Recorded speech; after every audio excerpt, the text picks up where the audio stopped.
Hey guys, this is Jennifer, and we are live with episode 451. Are we sure it's 451? Reasonably sure. Reasonably sure. All right. We have our co-host Greg. How's it going, Greg? I am just happy that you're here, hey guys, and us. Oh, thank you. It has been a while. I was like, wait, do I remember how to do this? Yes, we are post-hurricane,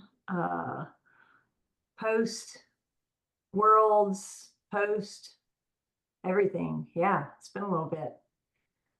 You shot a pistol match. We're gonna not talk about how that went. I was doing. I think I texted you because the last time that I shot a pistol match is when you were getting ready for Mammoth 3 years ago, and that was coming out of retirement to shoot a pistol match. Um, and then before that, it could have been 6 years. It's probably been 6 years since I've been doing it competitively, and of course, I was shooting not my gun. I was shooting a centerfire pistol with a dot in competition for the first time. So it was a fun game of like chase the little red dot. Like the amount of times that I'd be like, shoot at a target and like it just wouldn't come back quite right, and I'd have to kind of wiggle around. Dude, it was bad. It was real bad. But did you try to run the bolt? I did not try and run the bolt. Well, that's good. At Yeah. least at least you had that part down. Yeah, I literally picked up so it was my friend's gun that like I've shot it previously, 5, 6, 7 years ago before he got it milled for a dot. I haven't touched a gun like it in a long time. So, about 20 rounds of dry fire in his basement on Friday night. And I'm like, yep, first time shooting a pistol in a couple years will be good. Yeah, it went swell. I didn't DQ and I didn't come in last, so Well There then, you go. did you There you go. did you have fun? yeah, it was a lot of fun. Okay. Well, you didn't come in last, you didn't DQ, and you had fun. So there you go. Yeah, also I'm pistol shopping, so if I get sidetracked at any point in time, just yell my name real loud. That means I found it. Oh, are you getting one of them MPAs? Well, I don't think I have that kind of doll hairs. That would be fun. I'm looking at some CZs. Oh, all right. Other co-host, Corey, how's it going? It's a beautiful day at Texas Precision, Jen. Shot 2 matches, technically 3 if you count a double entry match. Ah, there's my I'm boy. back. I'm Back to back. like 3 Nationals matches next a weekend. weekend. I'm Let's proud. go. I'm proud. I was starting to worry about you the last couple shows that we were on together. I'd be like, how many matches did you shoot? And you're like, one. And I'm like, what? Yeah, What's it was a wrong? rough time. It was dark. We thought, we would never make it past the dartboard Sauron, but we prevailed. So. Oh, all right. And our guest of the hour that everyone really wants to hear from tonight, we have Nikolas Omland from Vision Chassis. How's it going? It's going good. It's great to be on. So for those that maybe are unfamiliar with you, tell us a little bit about yourself and kind of how you got into competitive shooting and how you got into the industry. Yep. So first off, I live in Norway, half Norwegian, half American. That's why I have the American accent. Originally, grew up in Jonesboro, Arkansas. Lived around St. Louis for a while. You know, I lived in And Jonesboro, Arkansas for 9 years. I can remember that from earlier episode. Yep. And then a couple years into school, we ended up moving to Norway and just stayed over here since. Pretty good place to be. Spent a lot of time hunting, and that's how I got into competition shooting. Over here, shooting is actually a pretty big sport. We have what we call DFS shooting, which is like what almost everyone competes in when it comes to rifle shooting, and it can be sort of compared to like Olympic shooting where you do the 3-position shooting with a sling and stuff. I can show the rifle that we use, Oh which yeah, is, show and tell. yeah, there we are. Nice. Let's go. Yeah, so that's a Sig Sauer 200 STR, the same as the SSG 3000 that you guys have a little bit of over there in the States. So we'll shoot the 6.5 caliber at 100 to 300 meters on electronic targets. And indoors, we have a conversion kit. Right now, I actually have a conversion kit in it for 22 LR, and we'll do 15-meter shooting. And like every town has a 15-meter shooting range. And almost every town has a 100 to 300-meter shooting range. I've got like 6 or 7 shooting ranges, outdoor ranges within an hour driving. We've got lots of ranges. So I started doing that, and it's a lot of fun. Very different to PRS, but it's really good practice for the fundamentals. So that was like a really good place to start. And then hunting, being young, playing video games was like long range shooting's the thing. And just started watching YouTube videos and stuff, and it just took off from there. And yeah, now countless many $1,000s later and lots of fun, here we are. Right. So it's been quite the adventure. It's been really fun. I started shooting PRS when I was 18. We happened to have a like a PRS training course like 2 hours from my place. It was pretty random. Buck Hawley ended up having that course. He came over and did, I think, 3 cool. training courses. So I did that, and I just fell in love with the PRS from then, pretty much. Started with a hunting rifle, struggling with that, and then ended up stealing my grandpa's Remington 700 and putting that into a chassis. And when I did that, things really escalated and did pretty good over here. So Nice. yeah, so been competing at the top here in Norway for since 2020. And I've been fortunate enough to shoot a little bit internationally, a little bit in Europe. I've done about 2 matches in the US each year, so it's not much, but it's something. Yeah, so that's sort of where I'm at right now. Yeah. So tell us a little bit about Vision and how did you end up working with them?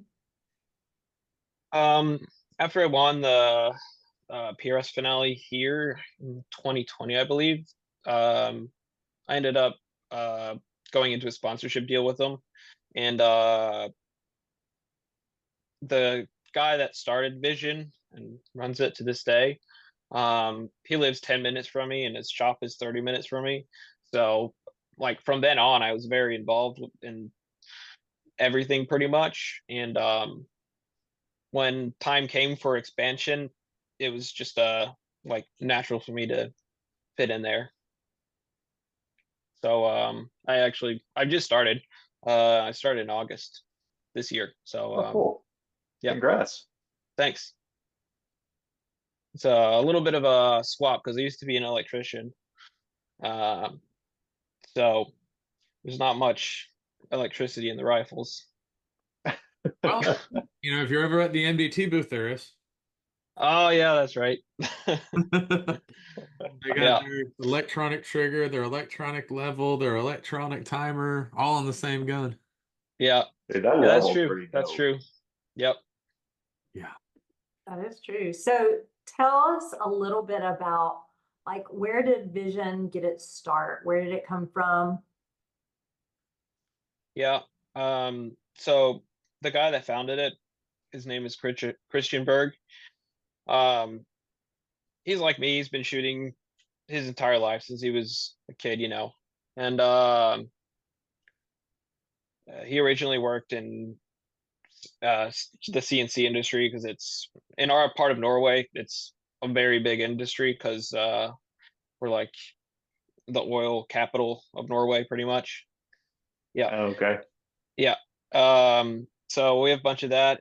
And then one day he figured out he wanted to make a chassis and started his own company. So he just did it, bought the machines, Nice. went ahead, did it.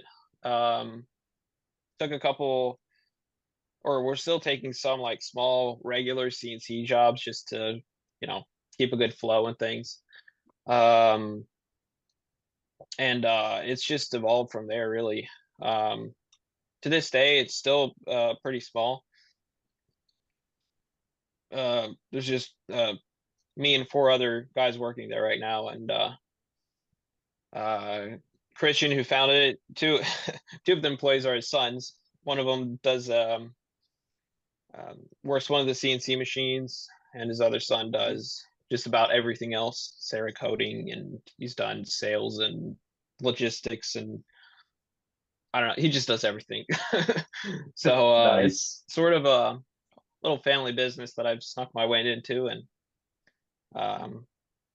it's really nice. Yeah, it's interesting how it's similar to kind of like Houston being the heavy in oil, heavy in CNC. Yep. You hear a lot of the same stories about gun industry picking up jobs in between oil. Yeah. Yeah, I can imagine. Yep. That's pretty awesome. So do you have one of the chassis? I see one behind you. Is it? I've got one behind me. Yep. Can you kind of talk us through it and tell us a little bit about it and what sets it apart? I know we did a little video on one at Worlds. Yeah. If anybody saw that one on the live, we did one and kind of talked through it, but they're very modular, or very, I like all the things about them that you can adjust and all of that. Yeah. So can you talk through kind of the chassis? Yeah. I could start with our original chassis where everything pretty much started, because we do have 3 different models now. So I'm just gonna grab that off the shelf here.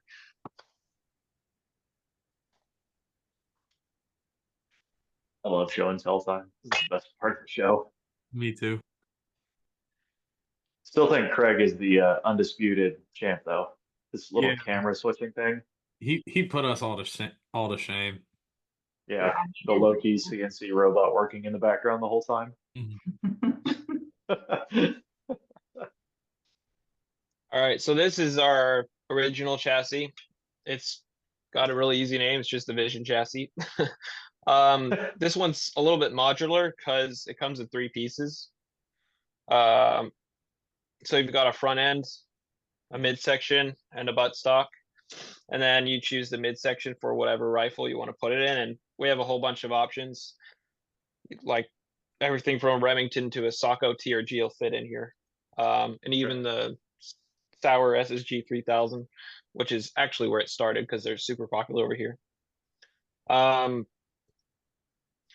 Yeah, so that's pretty much this.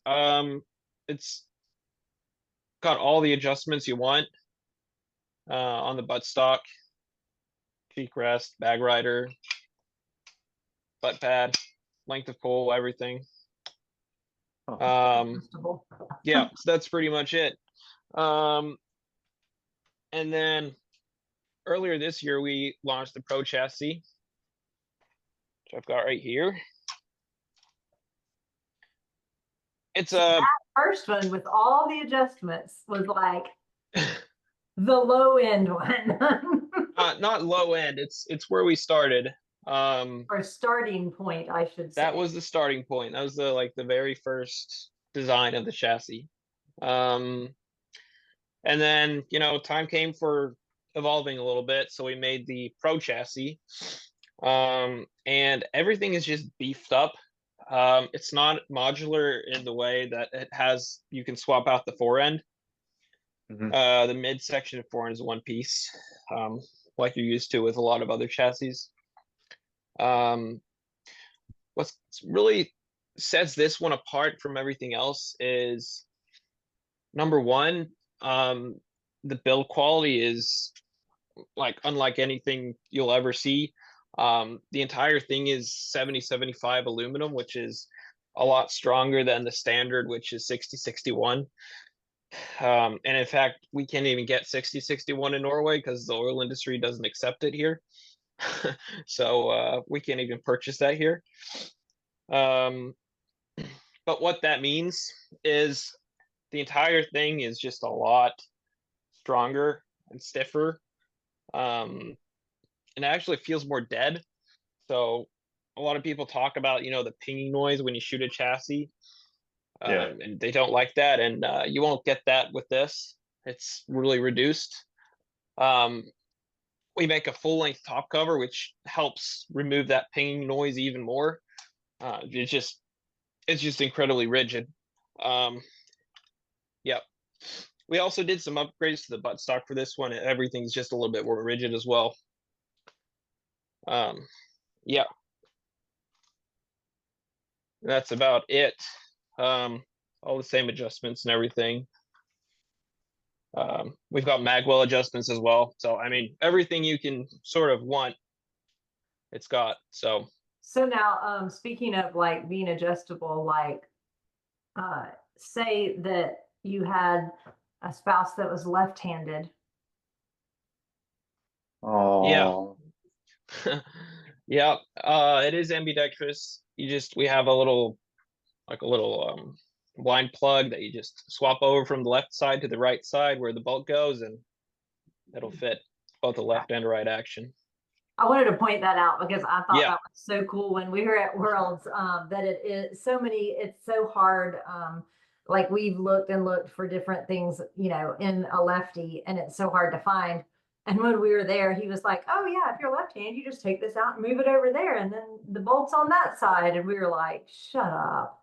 Like it's perfectly, Yeah. easy to reverse it. So yeah, and it makes it easier to easier to sell for gun shops and stuff too, because you don't have to have a million options. So right. that's real nice. Yes. That's something we included for the Pro chassis. The original chassis doesn't have that yet, but someday it will. well, it was pretty genius, I thought. So Yeah, it's a nice feature. So y'all are in Norway. If people in Yeah. the States wanted to get it, can they get that in the States? And what all countries can you get the chassis in? Yeah, for the US market, right now, GCP is the way to go. There are dealer and distributor. They have some dealers below them that I can't remember them all. But contacting them would be the best way to get one. And if anyone's unsure, you just shoot us a message on Facebook or Instagram, or send an email to Vision PRC, and we'll figure it out from there. For the European market, we have we have dealers and distributors in most countries. We're working on expanding that because we can improve there. That's a little bit of what I've started doing there. But it is available in most of Europe and the United States. So previous years, the we haven't been able to produce enough chassis. So there's been some lead times, but this past year we've worked on upping production by automating our machines and stuff. So we can pump out chassis to pretty much whoever wants one right now. Nice. Yeah. Yeah. If you're on the West Coast or kind of Central and you haven't heard of GCP, Rick Scrivens is a great dude.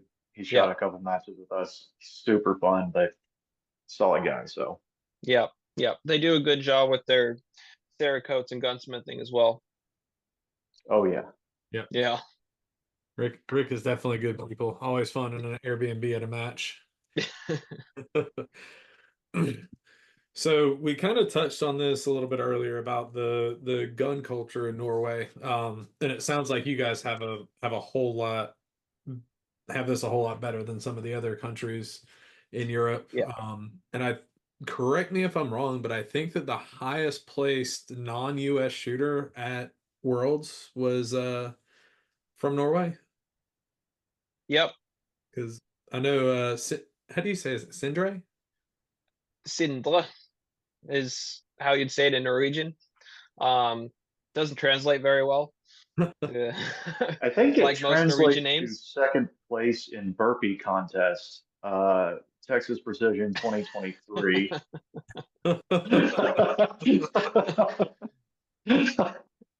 Sorry. Oh, that He's not gonna like to hear that. No, he didn't like it then either. Yeah. Oh, Oh, yeah, he did really good. Yeah, he's one of our top guys, so yeah, we knew he had it in him. So we were all rooting for him. It was tough to see him. I think he dropped. I think it was like 1 or 2 points behind third place. Was it 1 point? Something like that. We were hoping to get yeah. him up there, but just that fourth place. He seems to seems to get a lot of fourth places. he was Yeah, he was the on poor a guy. tear for a while. He was winning Yeah. quite a few matches in Europe over the summer. Yeah. For the European Pro Series matches, he's torn those up. So he shoots real good. Yeah, and a great dude. Super Yeah. fun to be around. Yeah. So what are some of the gun laws like over there in Norway? Can you just like walk into Walmart and buy something or No, it's not that easy. It's not that bad either.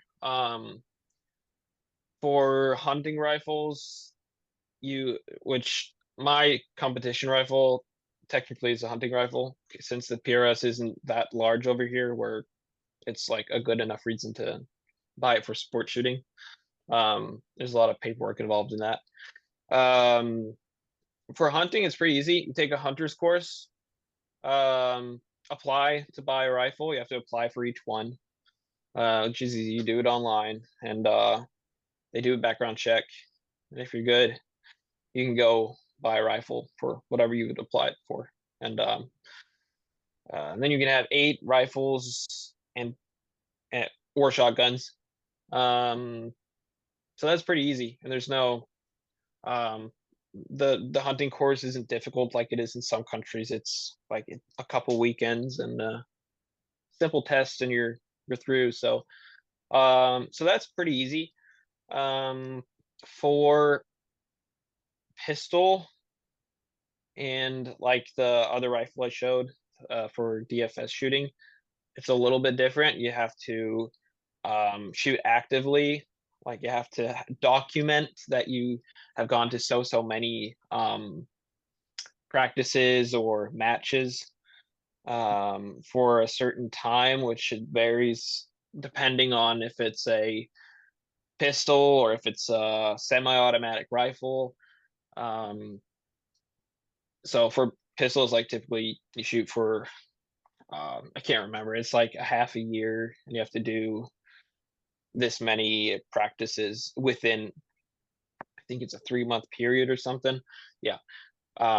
So it's not bad. You just got to shoot to keep it, or to get it, and we do that anyways. So I mean, I guess out of like all of the gun laws in the world, like having to shoot the gun is like kind of cool, I guess. I like shooting yeah, guns. Like you should it works. anyway, but they shouldn't have to tell you to shoot your guns. Yeah. If not, then you do like what I did at a pistol match last weekend. Forget how to shoot it. Yeah. I started pistol shooting about 2 years ago just to be allowed to buy a pistol, and then the type of pistol shooting I had to do to acquire a pistol was like again, like the Olympic style, where you just stand there with one hand and shoot super slowly, which that's not what I was planning to do. I was gonna do like IPSC shooting because that's also pretty big over here. Mhm. So I had to struggle through some traditional training sessions before I got to do what I wanted. Yeah. I Yeah. mean, a young kid getting into pistol coming from video games doesn't want to do like 25-meter shooting anymore. Yeah. Yeah, I was like, yeah, got a little bit tired of it after a couple practices, but it was worth it. So now I can shoot IPSC matches. Um, that's not a success story, just to put it short. It's not like rifle shooting. Uh, I can run the course, I just can't hit things quickly. Hey, I feel your pain on that. me too. I used to could. Like, I can hit Well, things, guys, you just but not shoot the quickly. gun. Or I can be quick, but not hit things. I just cannot hit things quickly. I'm like my first stage that I shot on Saturday. I don't know what the percentage was, but like I felt like I got more alphas on that stage than I like ever did back when I used to compete. But it was like boom, boom, boom, boom. Just as slow it can be. But there was a lot of alphas in there. So that was at least good. So, what do you think companies like Vision can do to kind of change that culture in countries that don't have, we'll call it like super awesome gun laws? Like super easy, maybe a better word. Yeah, well, there's not much to do about the laws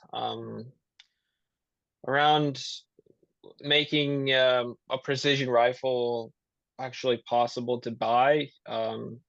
The IPRF is the way to go. That Okay. organization sort of paves the way for countries to have the possibility to say, hey, this is actually a sport Right. that's recognized, and then they can create, like each country can create an organization within their country for that's like um tied to the IPRF in some sorts, and they're like, and then they can do all the paperwork they have to do to um allow people to buy the firearms like for IPRF shooting pretty much, right? Right. That's how it works here. We haven't gotten that far in the process yet. I think a couple other countries have gone like met their goal sort of to where you can go apply for a rifle for IPRF. I can't do that in Norway, so mine is a hunting rifle, technically. That's But it doesn't yeah, matter. I that's can so use it strange. for sport shooting, but yeah. Um, Yeah. It's odd to me looking from the outside because you guys have like you have a really large presence online compared to I think how large the sport is. But you also have some of like the most fun looking matches I've seen. Like the Viking Trail and stuff like yeah. that. Like it seems like of like the countries joining the IPRF, y'all would be way ahead based on how, the competition is, how many, really good competitors you guys have. It's Yeah. just so weird that it's not big. Yeah. Um, we have a lot of good shooters and a lot of people that really care for the sport and like put in tons of effort into creating awesome matches. So we're really lucky on that. So it looks great from the outside, but um yeah, we're still quite small. We're a small country. I mean, Norway's five something million people. Right. So that sort of naturally hinders the the growth a little bit. But I mean, it's growing, but not like super heavily. Um, Right. but Sure. we've still got great matches, and the matches we put on, lots of European people travel a long ways to compete in them because we're um, um, we're lucky in a way that we can shoot on private property, like, and do whatever we want, sort of. Mhm. A lot of European countries aren't that way. I think probably most European countries, you can't just put a steel target on a private piece of property and shoot. But we can do that, and we have a lot of awesome terrain. We're not densely populated, so we've got lots of places that we can shoot. Um, and it just, yeah, that just gives us great matches too. Because almost all our matches are field matches, and Right. I think they're always the most fun, you know. Sure. Is the one range that looks like the wall from Game of Thrones in Norway? The wall from Game of Thrones. Yeah, I keep seeing a match that it looks like nothing but ice, and they joke around that it's the wall. Maybe not. Maybe. I'm not sure. I Yeah, can't think of what you're talking about, but it's okay. that I'll might have just to be find me. it later. Yeah. No. Yeah, the only range I would think of that has something to do with the wall is the first range on the Viking Trail. Because you're shooting into a valley, and the mountain that's like at the end is pretty much a wall.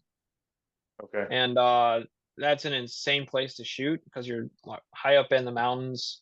The views are awesome, and then if there's a little bit of wind, it's tricky. It's sort of like Cameo, where it'll switch everywhere on you always. Yeah. Yeah.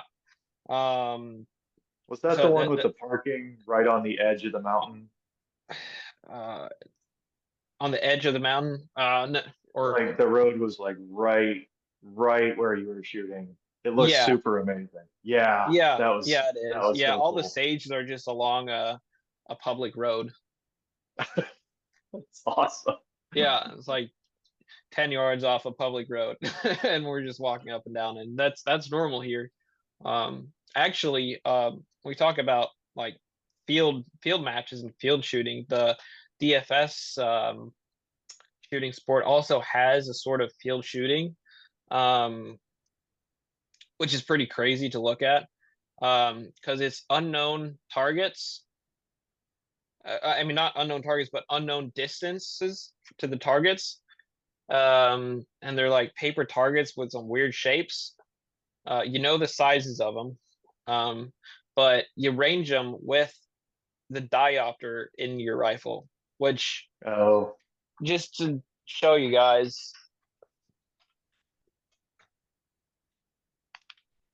you range with yeah. this thing, which is really weird. That's crazy. And somehow it works.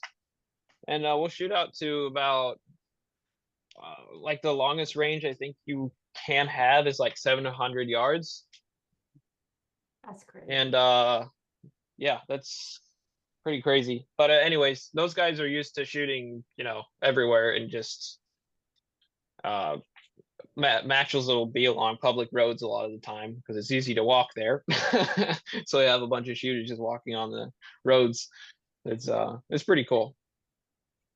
It sounds like it's a very gun friendly, laid back.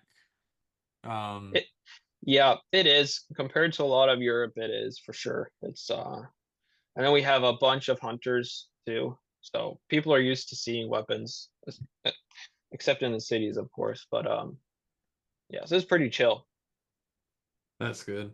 Yeah. We last year for Worlds when we went to Italy, like they even had to keep the rifles cased walking around the range.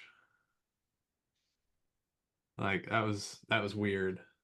That That just sounds like a weird thing for that spot, I think. yeah, I think it was just that spot or that area, I guess. That was Yeah. a weird one that had a lot of people, especially the people that, flew over there with a giant pelican and then looked at the giant hill to walk up. They're like, Yeah. oh. Yeah. That doesn't work very well. Yeah. I've experienced some weird things traveling around Europe with firearms, and Yeah, they're just the farms cultures are so different, and like the norms of what you can and can't do are so different. Like Hmm. it'll go. It was real bad a couple years ago, but it's gotten better. But I mean, yeah, like chamber flags and flagging in some places was horrible. but and then it was like you said, they have some weird rule like what you just mentioned. So it little can be a little bit all over the place, but it's that's the standard of matches over here right now is really increased the past couple of years. So it's real good now. And I think traveling to, especially if anyone's considering coming to Europe for a European Pro Series match, is like, don't worry, it'll be great. Yeah, Finland was super easy. So if it's easier than Finland, I'm down. Yeah. All right. So we're about at the midpoint of the show. Remember, if you're watching us live on Facebook, ask any questions you may have in the comment section of the video. We'll ask it live on air. Other ways to catch us, you can always check back on the Shooter's Mindset Facebook page. Videos stay up there forever. And we usually upload to all the podcast apps the night after the show. And then finally, everything eventually ends up on the Shooter's Mindset YouTube page. So that's a great place to look up past episodes. So any new products or different directions that we can keep an eye on coming from Vision? Yeah, so the first thing we're coming out with, which should be ready in about a month, is just a new inlet for the Pro chassis. It'll be available for the Tika T3 as well. I can tease a project we've got going on. Has to do with the chassis for an air rifle, so that'll be pretty cool. That's dope. Yeah, and then for other future products, we'll be just improving existing products, I'd say. We have a little list of things we want to do, but our Pro chassis really covered like our big release for this, and at least for this year, and we'll see what we do next year. Solid.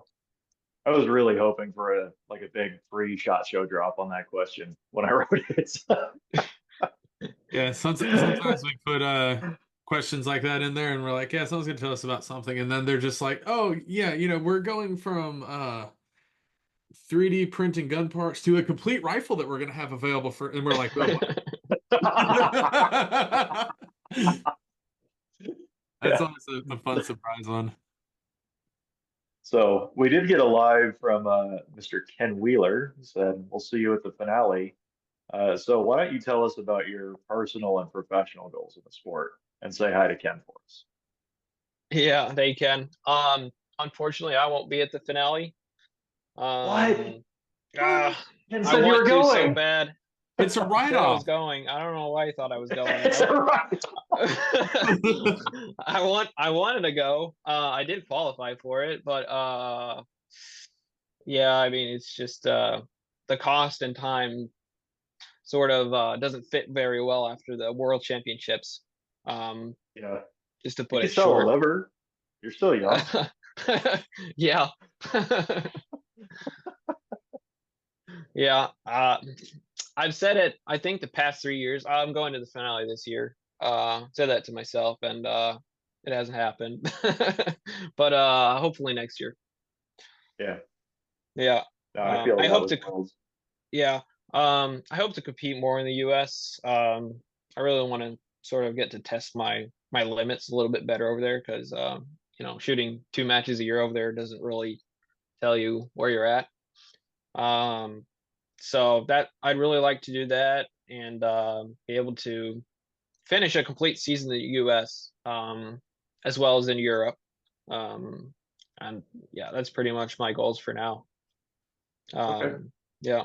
So along that line, you think establishing new dealers, kind of working with sales networks in the US, I mean, that might get you over here more, one, but it'd be really cool because y'all do have a pretty interesting product.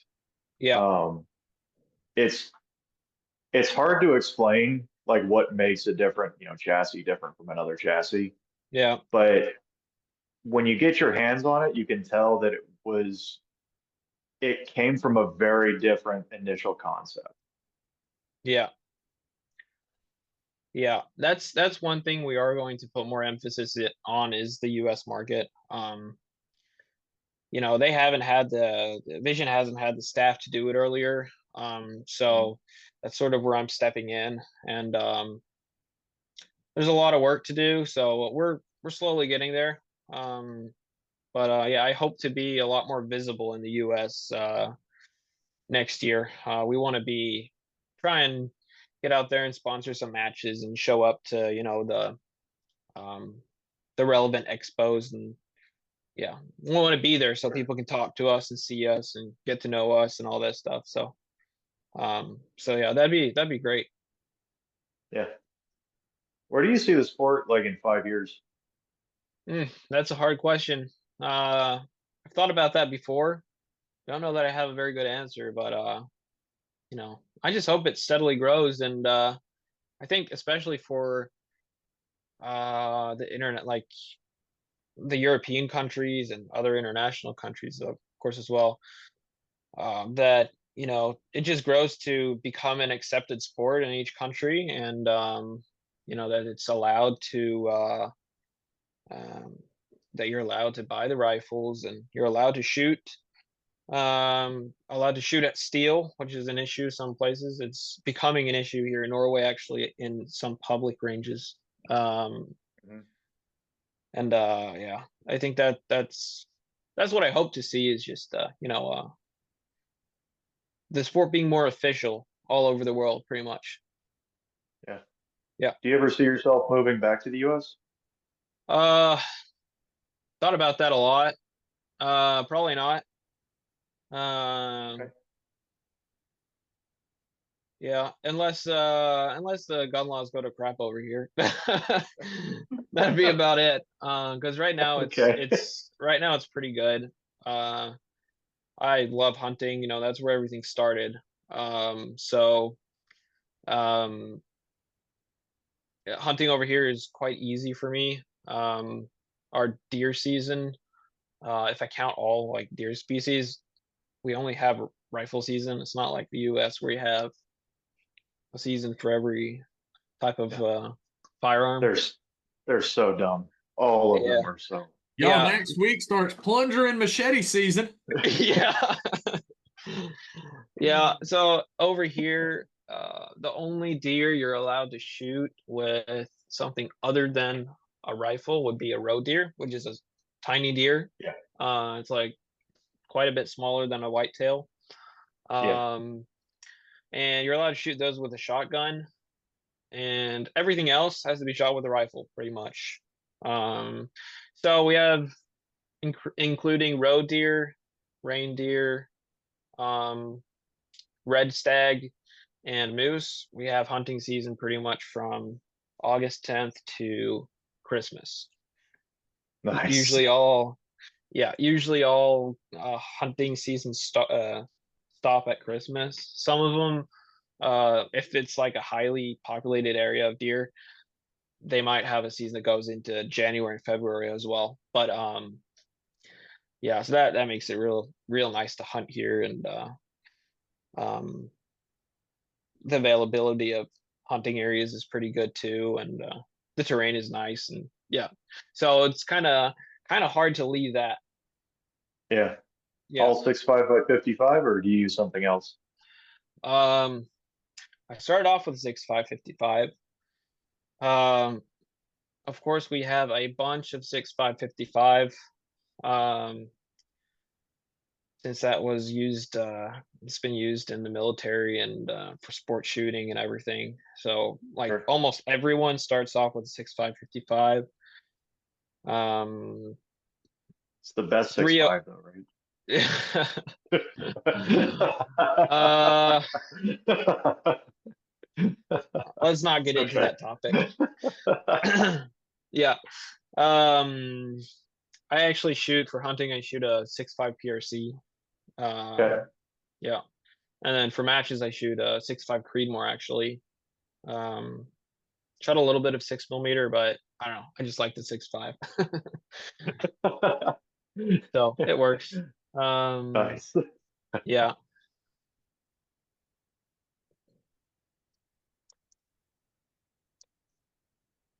What do you have any think, Greg? lives?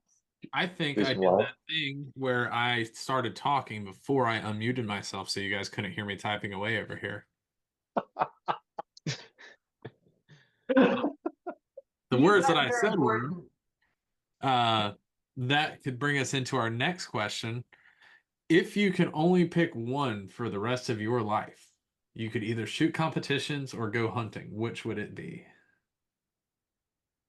That's a hard question, but I think it'd have to be hunting. Attaboy. Attaboy. I was about to say that Corey will like that. Yeah, Mhm. we can spit dip for emphasis on that one. You know, Corey, we should rectify this. Do you What? know, as many times as I've pulled the trigger, I have never been hunting. You have any squirrels in the front yard? Okay, I lied. But See, if now you made all the anyone, small game hunters angry. if anyone from the law is watching, I did not shoot a BB gun. I guess BB guns are allowed. It- No, Yeah. I've never actually shot, I've never actually hunted. I've only like gotten really mad and shot BB guns at the squirrels that were eating my furniture. Jen, But I've never you know what you hunted. need to do? My You need to back talk to Greg Bell. To Greg Bell to go hunt. Greg Bell, Arkansas bear. That's going to be the first hunt. and Oh, go big or go home? That's right. Greg Bell was watching earlier. He was. Yeah, he did comment. He said, "Where was Nick born besides the greatest state ever?" There He you already said go. he was born in Arkansas. He didn't say anything about Texas. What are you talking about, Gregory? Yeah, I need to fix that. I need to go hunting at some point. I do feel it's a TSM good hunt? skill set. Greg, I'm in. TSM hunt. I'm in. Let's We go. can go. It's a tax write-off. You know what? You know what we can do?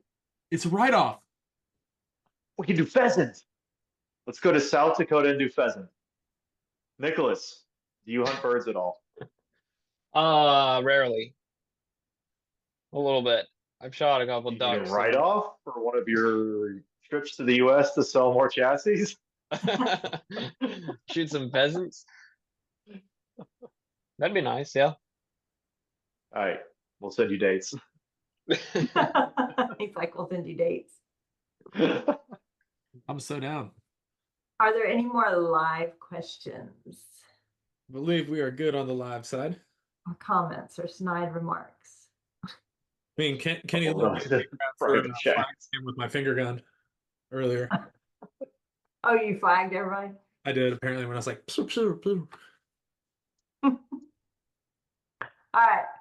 If we're good, we will wind it down to shout outs. We will start with Corey. I was not ready. Shout out Ken Wheeler, went in top production at the grind. Good job, buddy. Is that it? That's it. That's my shout out, Jen. That was really, really short. Yep. I was expecting the long, drawn out. Okay. Greg. I can leave you shout out. hanging, I guess. Oh, I was also not ready. Shout out to Hunter's HD Gold up there. Those cool things. Wore those all weekend. I saw all of my mics afterwards. You saw all your mics. Right? Nice and short. I like it, Greg. Jen, Nikolas, why not? how about you? Do you have any shout outs? Oh, for me? Yes, for you, Nikolas. Yeah. Yeah, I'll shout out a couple of my sponsors that have helped me on the way. Nikolas has been good to me. The Ultimatum Actions, which is owned by International Barrels now, they've been good to me as well. Shout out a bunch of their barrels as well. Yeah, that's about it. Nice. All right. I want to shout out all the 58,000, not really, that's an exaggeration. It's probably not that many, but however many it was, I want to shout out all of the linemen that came from across the country that got us all power again, because there were and still are a lot of them here. And I am very glad to have hot showers. So I want to shout them out because it was wonderful. Like, seriously, I have a new appreciation for linemen and what they do for, I know they're here, North Carolina, Florida. I know they have been working for like 6 weeks nonstop. So shout out to all of them and all of their families that are sitting at home while they are out working, and for all the matches that they're probably having to miss, because I'm sure some of them are competitive shooters that are having to miss matches because they're working. So shout out to them and all of their hard work on that. So thank you for all of the linemen. All right. And a shout out to Vision Chassis for all of y'all's support of the shooting sports. I know y'all have been getting more and more active. I've seen y'all more and more at different events. So Yep, we're trying to improve on that front. So it's kind of difficult when you're small, but yeah, we're making the best of it. yeah, well, I mean, I will say it's surprising because the number of times I've seen y'all in the US, for y'all to be a, what I would say, still growing company for in the US. Yeah. It's impressive the number of times that y'all have come over and are there supporting. So kudos and thanks. Yeah, thanks. All right. And with that, that'll be a wrap for episode 451, and we will see everybody next time.